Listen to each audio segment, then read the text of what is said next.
Arnie Didier, welcome to the Real Build. I'm glad to have you on today. How you doing today?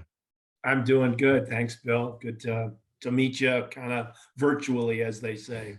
Yeah, great to meet you virtually too. I was excited to have you on because we are going to cover a huge topic within the construction world, and you are the man when it comes to this topic. You know it more than anybody.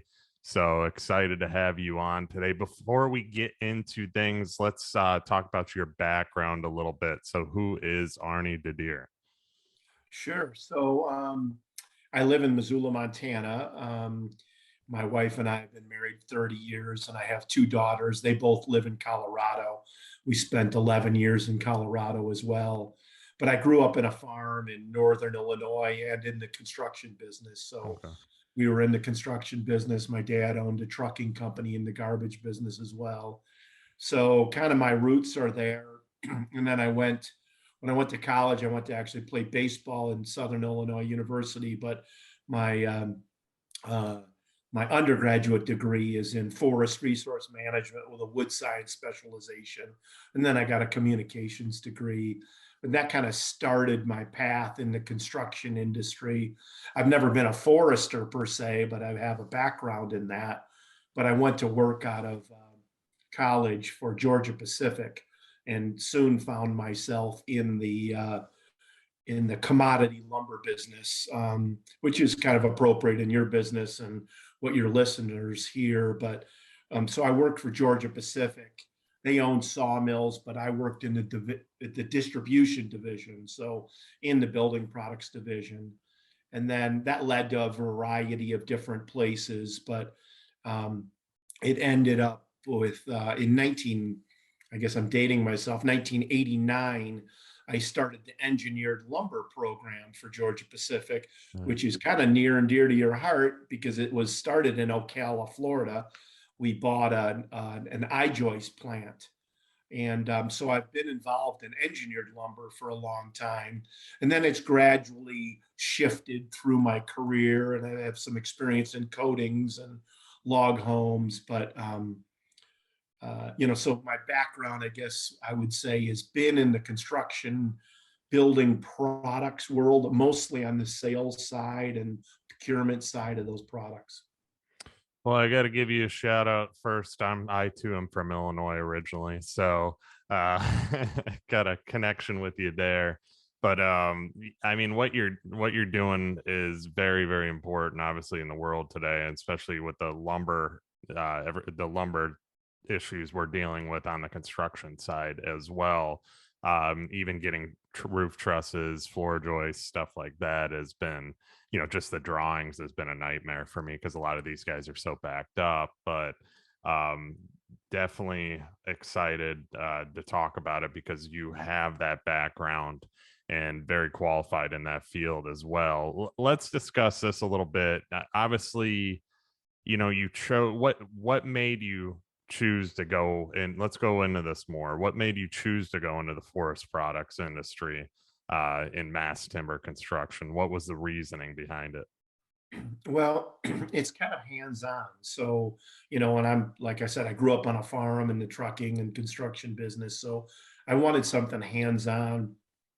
Realized late in college that my direction was, being around people, with people, doing kind of business stuff, selling.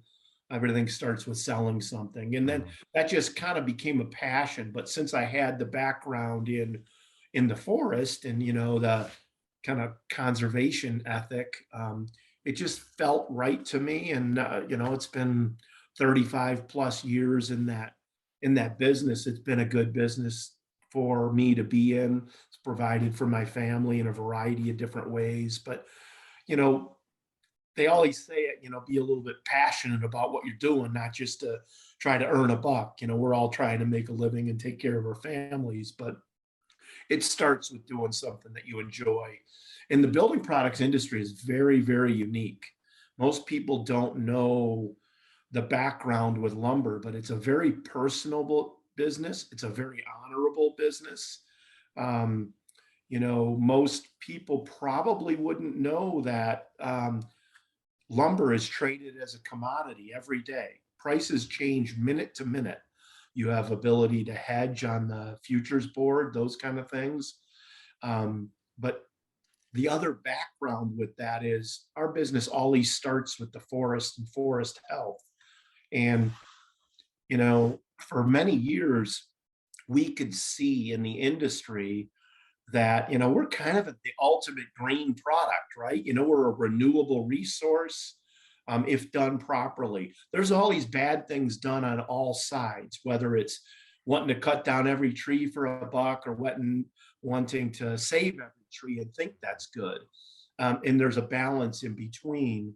But the reality is that's what ended up leading us in our business to the mass timber industry, which is really in the forefront of many today. Yeah, and let's touch on that a little bit because you have both sides, and within the lumber industry, you have, the side that let's grow more trees, you have the side that let's cut down every tree there is and make more money. Then you have the government's hand on things quite a bit as well. How are you dealing with this? How within your industry and what you're doing, how are you dealing with this to where, I mean, that's got to be hard to deal with all these different directions. Obviously, with the government, you kind of have no choice of what's going on. I know we'll talk about Canada and tariffs here upcoming as well, and our lumber supply coming from them. How are you dealing with this? How can we get past this, the issues that we face, so that we have smooth transition, as far as flow of building materials, because the demand is so huge right now. So I get it. I get the demand is big, and then it's harder to get the lumber because we've had COVID, people out of work, and so on. But how can we make this better in the future? Well, it's a good question, and I don't claim to be an expert, but I surround myself. And that, we host a conference, which I'm sure we'll talk about, but we have people from all parts of that supply chain. But I'll just kind of take you back a little bit. It sounds like your audience may really be interested in pricing and availability, and it's an interesting dynamic because Hmm. it's a little bit of the perfect storm for a lot of things. But if you're a builder and you want to buy a toilet today, Hmm. that toilet, and I'll just paraphrase, might have cost you 2 years ago, 3 years ago, $100, and today it's costing you $300, and you got to wait 3 months where you used to be able to get it in 2 days. People forget about Yeah. that. Or you want to put in granite countertops, and a granite countertop, 3 4 years ago was, people wanted granite countertops, and that raised the price of a home 20, 30, 40, $50,000. But you forget about that because it's a feature. But your core products that build homes, you can look at it in a variety of sources. Maybe with the lumber price increases as of late, it may add 20, 30, $40,000 onto your home. But if you spent that same money on granite countertops, you wouldn't even blink twice. And here's an anecdote that people don't think about. In 1970, and I'm just going to estimate, a 2x4 stud for your wall cost you $3. In 2018, a 2x4 stud cost you $3. So I want anybody to think about products. If you bought a Cadillac in 1970, it cost you $5,000. Today it costs you $120,000. So I'm not making excuses for anything, but the reality is lumber has not really increased. The only way you could stay profitable in the lumber industry was to get more and more efficient. And we've done a lot of that. And I remember sawmillers telling me the way we stay in business is we sell the sawdust and the chips to keep us going. Um, it's not a perfect dynamic, but when you look at it in that perspective, it's interesting. And like I said, I haven't traded lumber for 20 years, right? But Hmm. I stay close to it. But you look at prices, historic average on a composite between $400 and $500, and that peaked at $1,500 to $1,700. It had never gone past $750. We're talking uncharted territory in the last couple of years. it went back down Mhm. to $500. It's back up to about halfway, roughly $1,000. So, there's a big fluctuation there, and it's pretty dramatic, and it's pretty interesting to see, and it does affect lots of different things. $30,000 is nothing to sneeze at. But if you owned a 10 building lots in Florida 10 years ago that you paid $20,000 a piece for, and they're worth $100,000 a piece now, Mhm. what would you sell them for 20 because you feel bad? Or would you sell them for 40 because you feel bad? No, you sell them at what the market will bear today. There's good and bad to anything that's a commodity or up and down prices. But the story's a little different than you might think about. Doesn't solve all the problems. And is there greediness out there? No question, there's Yeah. greediness on lots of different things. Yeah, and that's down the whole entire line too, as far as the greed, and a lot of people's focus is on lumber because you hear about it more than, let's say, a piece of drywall, But yet my drywall, I just got an increase on my drywall 30%. So it is what the market will bear. I agree with you 100% on that, and I'm actually going to use what you said as far as the Cadillac comparison there too to explain that, because that's actually really good of what's going on with lumber. And the market will bear what it can bear up to a certain point. We all know markets go up and then they stabilize, and then eventually they may go down. I don't think we're going to have this craziness and cost increases. We saw it in 2005 and so on as well. But is lumber's just been interesting because it did shoot way high, then it did drop down way down low again, and now it's kind of at that almost middle ground, I want to say, of where it was in between. Do you think it's going to stabilize there? Do you see it in the future going down again, back down to that 500 range? What are your predictions on it? It's not really a game that I'm in. Yeah. And when I say game, it's not a game for a lot of people. But let me give you kind of anecdotal thought process. When COVID hit 2 years ago, people thought it was going to come to a standstill, right? So, your historic average is about 1.2 million housing starts, Mm-hmm. right? On a historic average. When 2008 and 2009 hit, who would have ever thought we'd go down to 400,000 to 500,000 starts? But who would ever think now, realistically, it depends on if you look at like Ivy Zellman or some of these other folks. Um, Ivy, I just happen to know because she was a keynote speaker this year at our conference. But when you look at the demand needs for individual housing, it's probably 1.4, 1.5, maybe even 1.6. Well, that puts your demand at a couple 100,000 units above the historic average. The thing that happened in COVID that took everybody off guard is do it yourself. Mm. So when COVID hit, everybody was trapped at home. And what did they want to do? They wanted to build a deck. They wanted to build do a remodel on their home. They wanted to expand the place so they could work out of their home.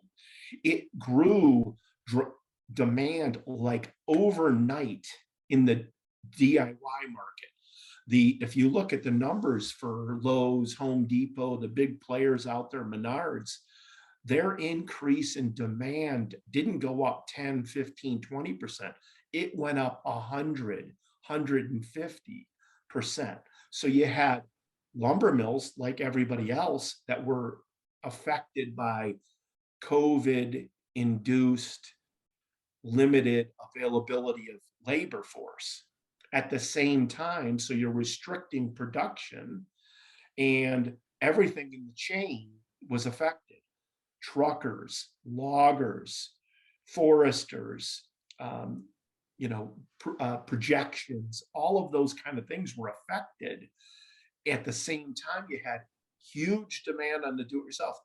Then you had the double whammy: construction, Mm-hmm. residential building boomed. Everybody thought multifamily was going to puke. It boomed. You Mm-hmm. had kind of a perfect storm. And is that storm going to continue for Ever? No way. We all know it. We've been through it if you've been through it long enough.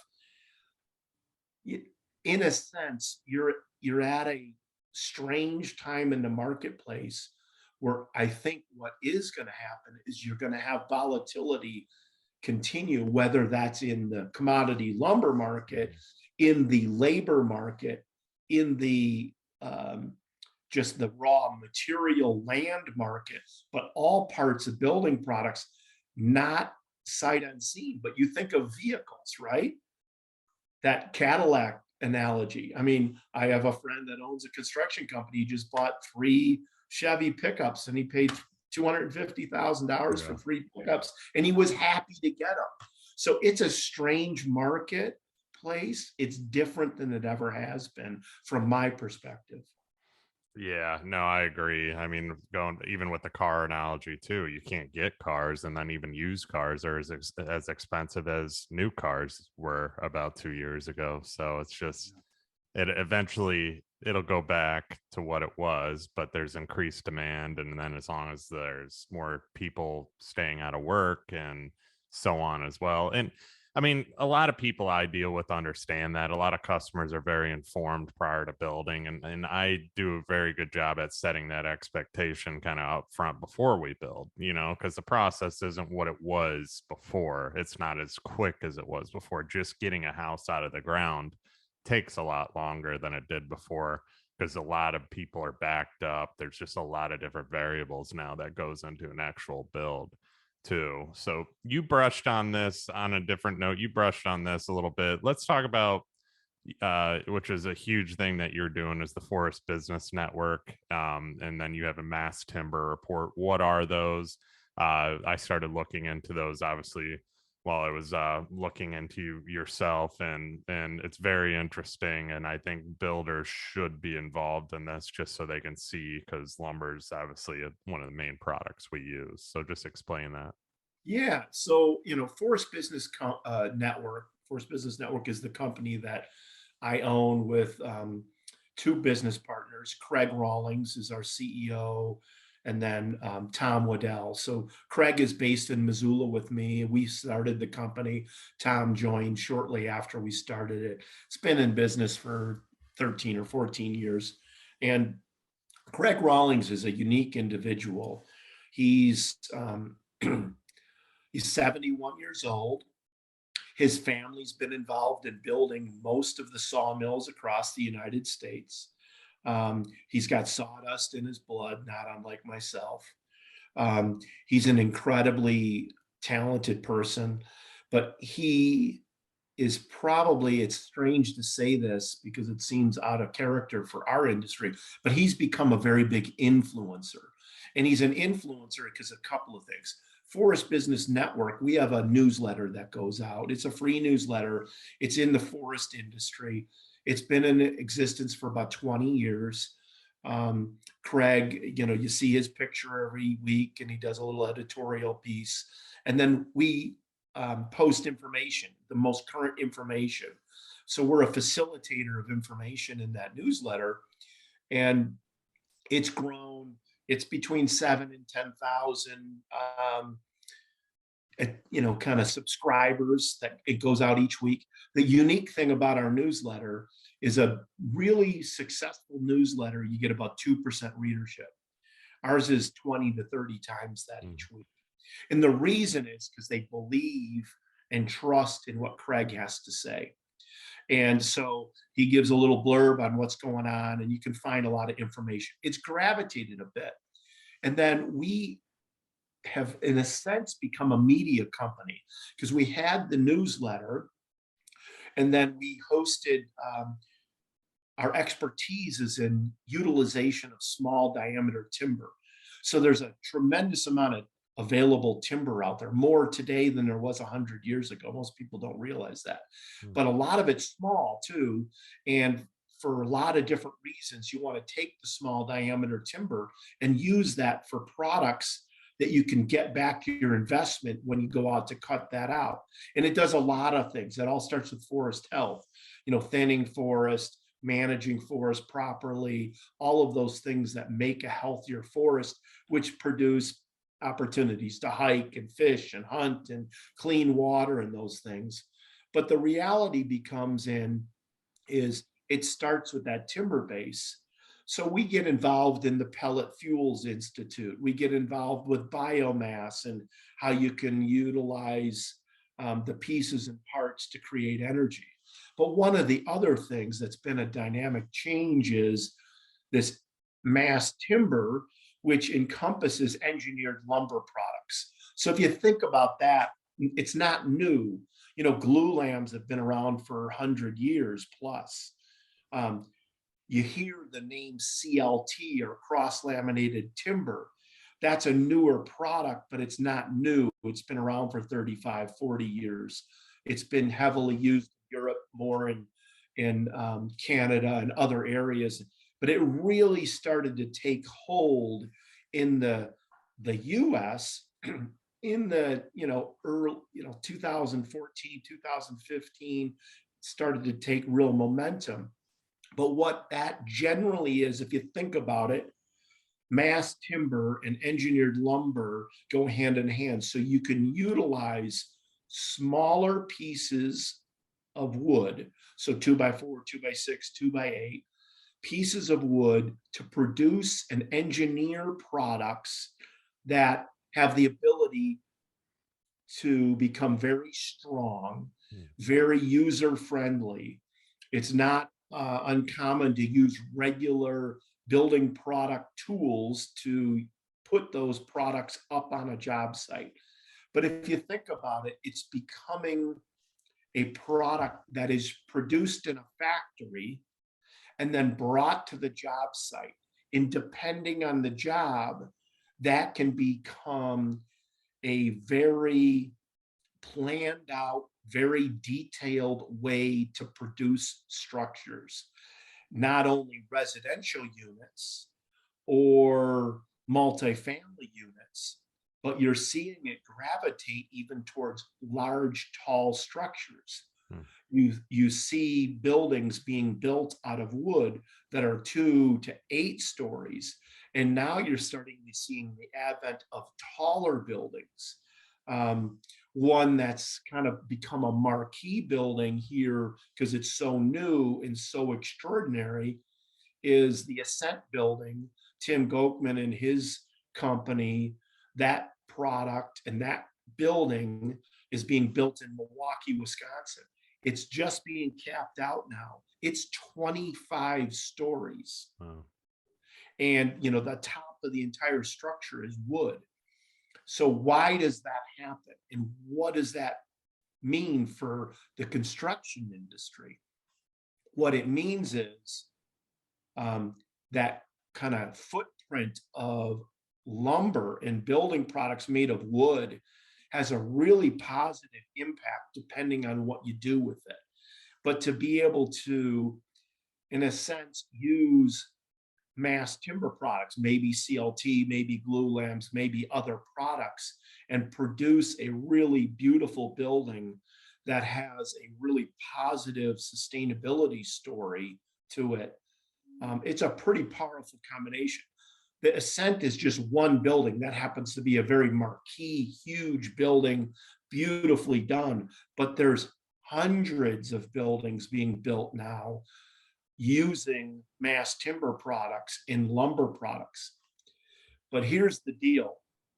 Mass timber itself really takes a very, very small amount of the fiber being used. The majority of the fiber being used is, in your world, trusses, walls, floors, plywood, OSB board, those kind of products. That's where the majority of the use of fiber is going. It is growing in mass timber, but relatively it's a small compared to the other products out there. I always find this like very interesting, especially what you said with mass timber and everything. Let's go into that even more. Is advances, basically innovative technology that they're using throughout through the lumber industry. What are they doing to help innovate and help build better and help build faster? What are some things you're seeing? And then I'll kind of go into too. I mean, down here, we're in kind of a different world of building. Obviously, with being close to the ocean, you deal with salt air, so on. Very rainy during the summers here, very tropical environment. There's not as much sources of wood to use. Obviously, I just did a video on this that I was going to launch today about stucco and doing stucco siding versus wood panel siding or hardy board or whatever most they use up north. We're just having to find different things to help construction stay more secure down here, especially with hurricanes and so on as well. So let's go start out with what are some innovative things you're seeing in the lumber industry? You brushed on obviously one right there, but let's go deeper into that a little bit. Yeah, maybe I'll start it a little different way. So if I was talking to your audience and people looked at me, they'd say, "Oh, there's a lumber guy. He's gonna promote why lumber is great, and he's gonna, tell stories on why it's okay to spend 3 times as much for your lumber package." That's just him, and that's not uncommon. So Mhm. that's what's been going on for 40 years. Our Yeah. industry talked to themselves and told us how great we are to ourselves. And then people look at it and go, well, that's bullshit. That's where they make their money, right? And I get that part. But the biggest change in mass timber, which affects the wood industry, has been technology. Mhm. And the technology comes in a weird way. So at our conference, the International Mass Timber Conference, which is held in Portland each year, we started that in 2016. And people from Microsoft, Amazon, Facebook, Google all came to the conference, but they wouldn't even put their name on their badge, their company name. They did not want them to know who they were from, and because they wanted to investigate, they wanted to see what's real and what's not real, because they have a lot to defend if they are choosing bad products, right? So most people don't realize that most of those big technology companies leased all their buildings. That's changed dramatically in the last 2 to 3 years, not 20 years, 2 to 3 years. They're building their own buildings now because they want their buildings to meet the sustainability expectations and demands that they think make sense. So the biggest game changer came in 2018 when a lady by the name of Michelle Kaufman, who works for Google, she's brilliant, very gregarious lady, came up and told the story that, hey, we're Google, we're going to start building buildings, and we've discovered that wood makes a lot of sense for us, mass timber in particular. And they've gone on to build multiple buildings and are building multiple more buildings out of wood.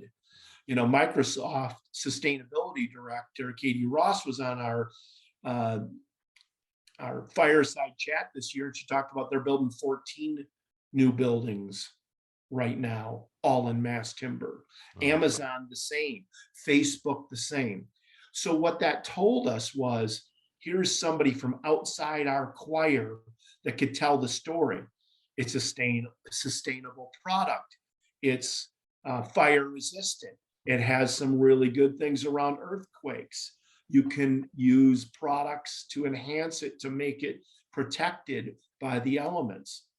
But it's also lighter, stronger, faster in a lot of ways to build with it, because it's changing the dynamic of the prefabrication, the modularization of buildings, which is going to be the next big step in our industry. Everybody sees it and feels it, but it's really happening today. You're seeing more and more of that. But the short story on that is, there's a really good carbon story around lumber. There's a really good story around sustainability and forest health, and when you manage forests properly. But one of the things that we all used to do is, and it's to the chagrin of some people, why would you have the Nature Conservancy or Sierra Club at a lumber quote unquote construction conference. Well, the reason is you need diverse opinions to be able to have a reasonable debate on how you should handle things. But there was a guy, he's no longer with them, but he's a brilliant person. He was the head of forestry for the Nature Conservancy. His name's Mark Wishney. And he was on stage with Michelle Kaufman and the folks from Sidewalk Labs.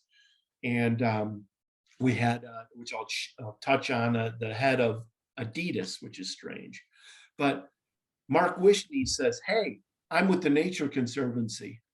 And we like cutting down trees. And we're good with wood products. Who would have ever thought that they would hear that, right? But what he said was, if you cut down all those trees and make parking lots out of them, that's bullshit. We don't want any part of that.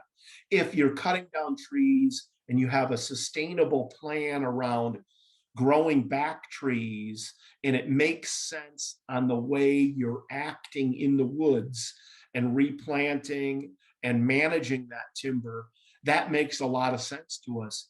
And then you get the ultimate double dip with carbon. You hear a lot about carbon. It's hard to get a feel for that. But if you think about it, you cut a tree down and you put it in a building. You're capturing that carbon in the building. Then you're replanting the trees and growing new trees. It's a really double dip for the carbon sequestration, the carbon potential.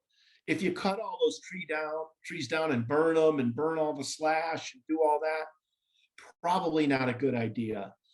And definitely not a good idea.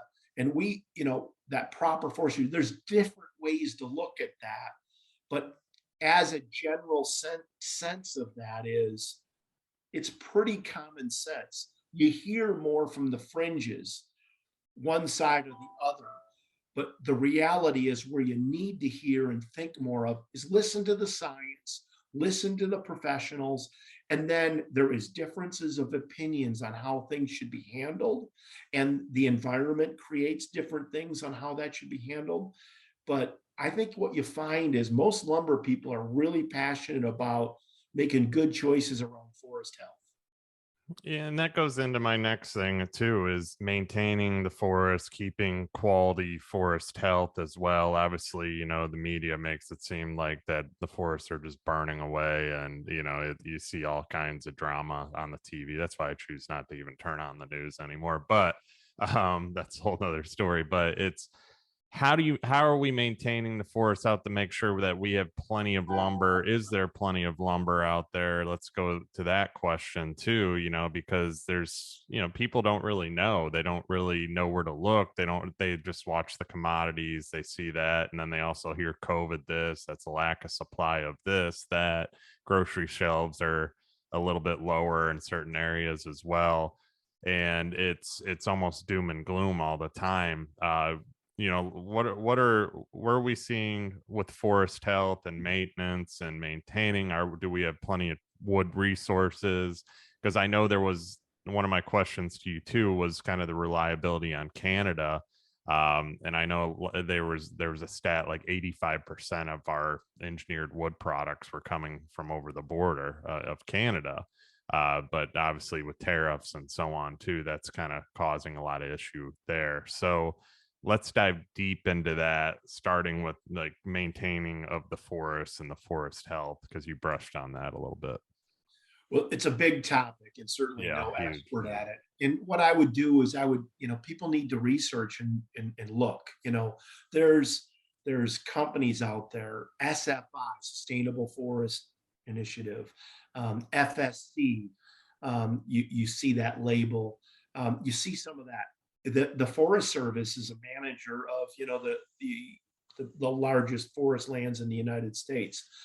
I would challenge you to go do the research and see what they're doing from their perspective, and then also blend in some thoughts from the Nature Conservancy or World Wildlife Fund, Sierra Club, and kind of look at that. But what the marketplace tells you is catastrophic fire is really spooky. And catastrophic fire comes typically from unmanaged forests in a sense. There's no denying science that climates have changed dramatically. Drought conditions create that. Some fire is really good for the forest. Some species really need fire to help the forest. Catastrophic fire can be different than that, where it's burning up and really almost sterilizing, in a sense, the soil at times. But I would just challenge people to really look. There is more fiber today than there has been. Um, that's not to say it's always readily available. It is a dilemma depending on where you're at. The forests in the southeast are a lot different than the forest in the northeast or the northwest or the southwest or Canada for that matter. You mentioned Canada, and you talked a little bit about the tariffs and things like that. Something that maybe your listeners don't know, the Canadians have made incredible investments in the southeast in the last 15 years. So the big, large lumber companies based in Canada, most of them own multiple peat production mills and in some cases timber in the southeast United States. It's a big change. You have Europeans in that same space, especially in the southeast, coming in and owning lumber mills and forested acres. So it's a big dynamic.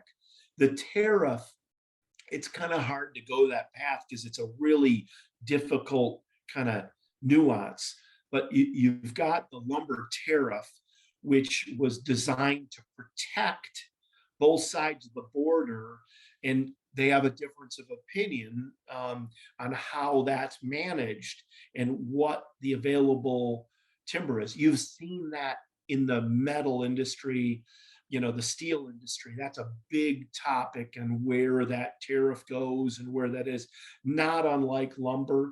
Does it have an effect on the lumber price? It does and can both ways, but it's interesting to see that in North America, the shift of ownership of actual lumber mills and in many cases actual lumber ground, forested ground, has changed ownership a lot over the last 25 years, particularly the last 10 years.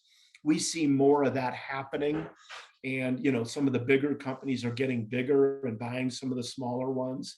Whether that's good or bad, I don't think so. But the reality behind that is it's going to take proper management of those forests to keep creating new sustainable building products, and that's in their radar. And then quite honestly, companies like Facebook, Microsoft, Google, they're going to demand that proof of taking care of your forest, which is a really good thing. It's to hold people accountable for what they're doing out there, not unlike what we do in concrete, steel, or other products. Let's hold all of ourselves accountable. We've got a big thing hanging out there, and it's our responsibility to manage it properly. Yeah, I like that too, and I had no idea that those big companies were getting involved. Which when they get involved too, obviously they're going to want things done a certain way and done right as well. So keeping the maintenance of the forest and keeping lumber at a consistent pace and price is probably a top priority as well. Too. The one thing you said too at your conference, having difference of opinions, at the table, kind of discussing how to maintain the forest and so on is huge too. I'm a big believer in that because when you have everybody with the same opinion at the same table, nothing gets done. So, and I think that's part of the problem with the world today in general too. Difference of opinion is a good thing as well, in life in general. But last question too. So do you think supply will improve when, in your opinion? Obviously, I know a lot of this, it's just kind of an assessment. Um, do you think we'll continue to see any type of shortages in the lumber industry, or do you think things will start to get better as we move forward? So it's tough to give that answer because Yeah. it's, there's so many dynamics there. Hmm. But you're seeing several sawmills being built today, and those sawmills are becoming more and more efficient, Okay. and they can produce more materials with less manpower.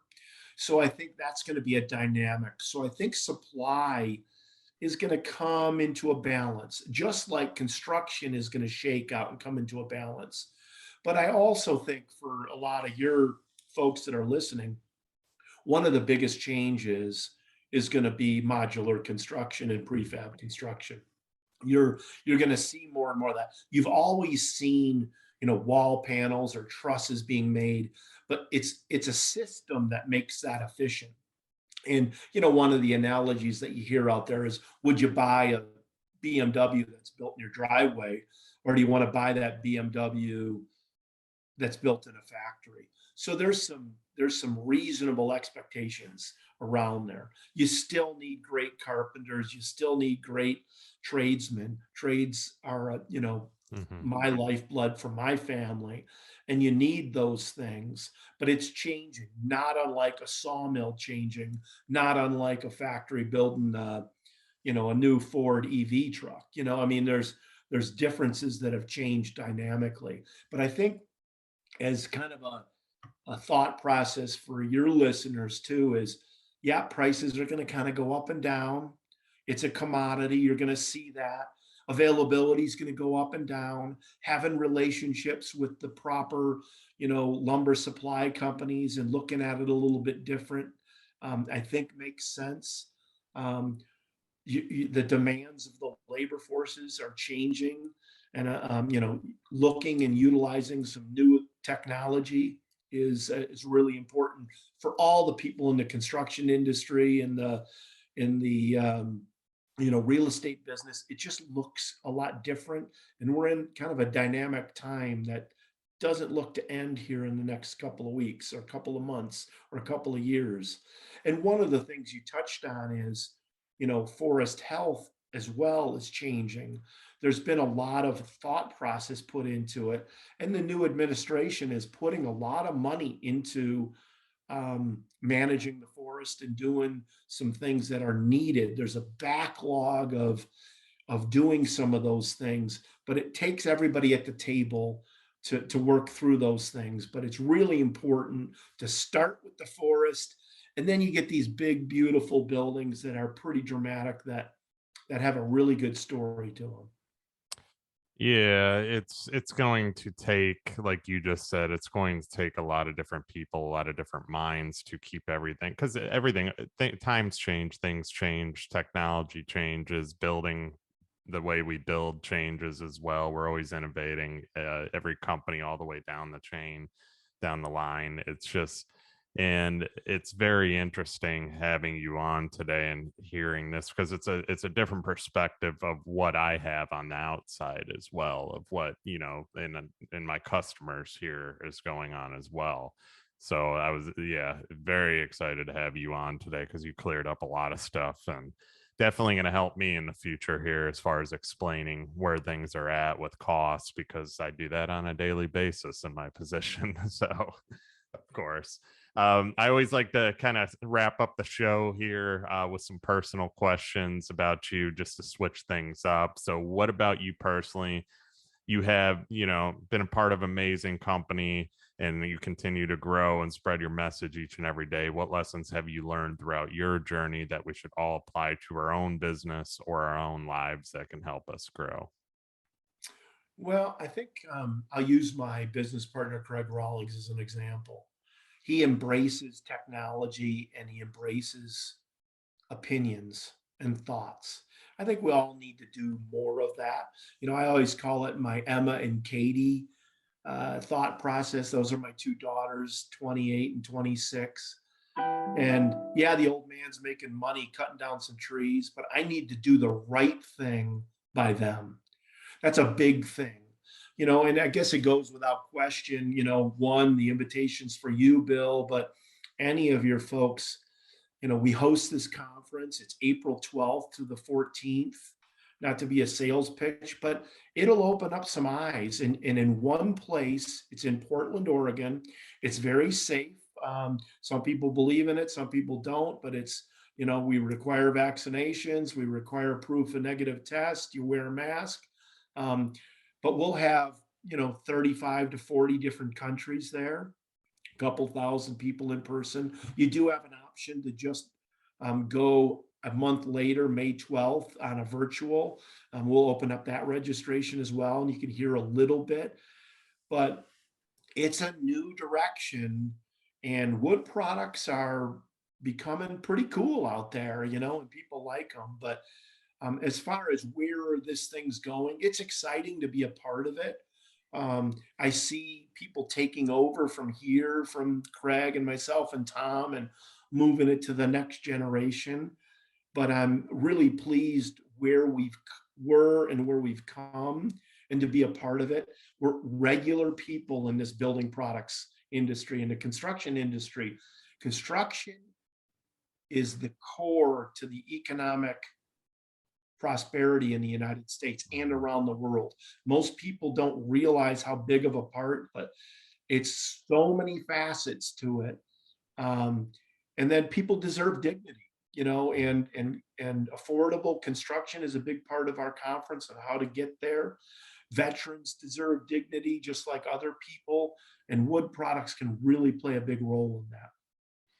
Awesome. Yeah, I'm definitely going to share a link to the conference as well, too, in these show notes, just so everybody can look into it also, and I'll definitely be looking into that as well. Another question too is, most people ask about your past. Let's talk about your future. Where will we see Arnie in 10, 15 years from now?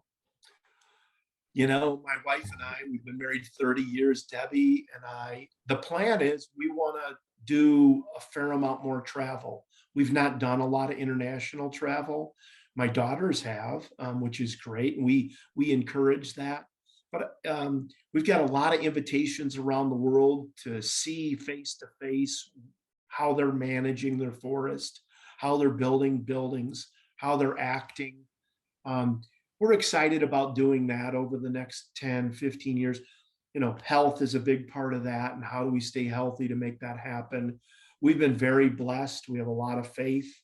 That's the foundation of our lives right there.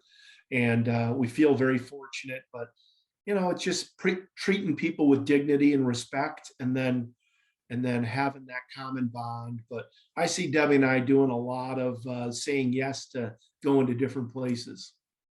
Good, yeah, good for you. Definitely after, yeah, working hard too. I need to travel a little bit more as well too. So it's definitely on my list of things to do.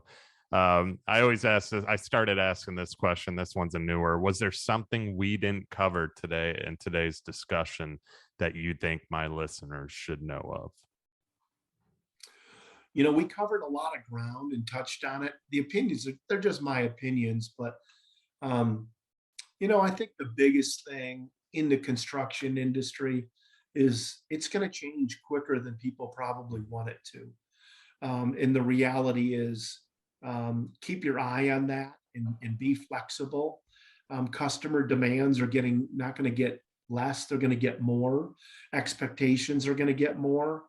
Um, but we've got that technology to make that happen. And it's a combination of things that make it. But I think it all starts with your faith and what kind of person you are, and just treat everybody fairly. That's what makes sense to me. Amen to that. Yeah, that's what this show is all about too, is just treating everybody fairly and putting the customer obviously first. And everybody that has been on this show has had the same opinion as yourself too. So I can appreciate that a lot. Last question, what this show is all about. What exactly do people need to look for in the lumber industry, and why should they join Arnie and the Forrest Business Network? Well, there's a couple of things that I would suggest. Is it's always a learning opportunity. One is, and I know you're going to post some links, but we have a mass timber report. It's called the International Mass Timber Report. Um, we give them to attendees that come. but there's a posting of both the latest one is an e-copy and the year-old one is a PDF copy. You can go on that. It's masstimberreport.com or something like that, and you can search it. It's a way to get a resource. Coming to the conference, we get people from all over the world. You're going to have that opportunity. The speakers are from all different opinions, everything from the forest all the way to really cool finished buildings. So, um, as a general rule, I would look at that. You can look under Forest Business Network, and that shows you how to connect to the website and the newsletter, and find out some more details. And then it's just make your own personal decision, and look it out, and see what there. But come up and say hello in person, and we like to meet people in person. We'll have masks on, which maybe is a help for me, but um, it's going to be a lot of fun. We're really excited. The activity is very robust.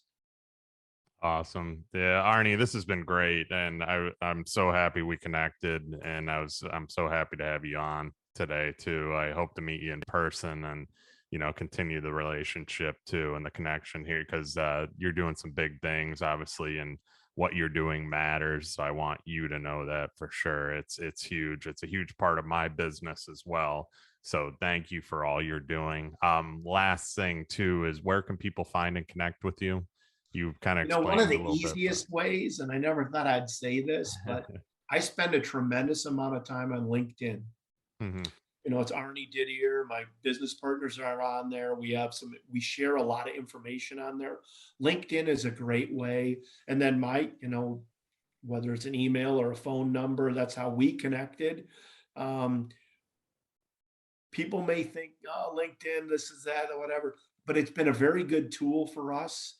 And you can be pretty unbiased, or you can be mean if you want to be, but it's not a Facebook and other things, but we participate in all that other stuff. But really, LinkedIn is a great way, and just pull me up, and I'll look for you, and I'll accept you, and then we can have a chat. And if you want to call and talk, I'm glad to do that. But we post a lot of information on there. Craig Rawlings, my business partner, as well. Awesome. Arnie, I really appreciate your time today and you taking the time to come on. Yep. Thank you, and have a great day. Yeah, thank you. And for all you that listen, you all know the routine. Please share this, like it, 5-star it, 5-star reviews only. That's all we allow. And write a quick comment on iTunes as well. Take you 1 minute. Thanks all for listening, and I will see you guys on the next one.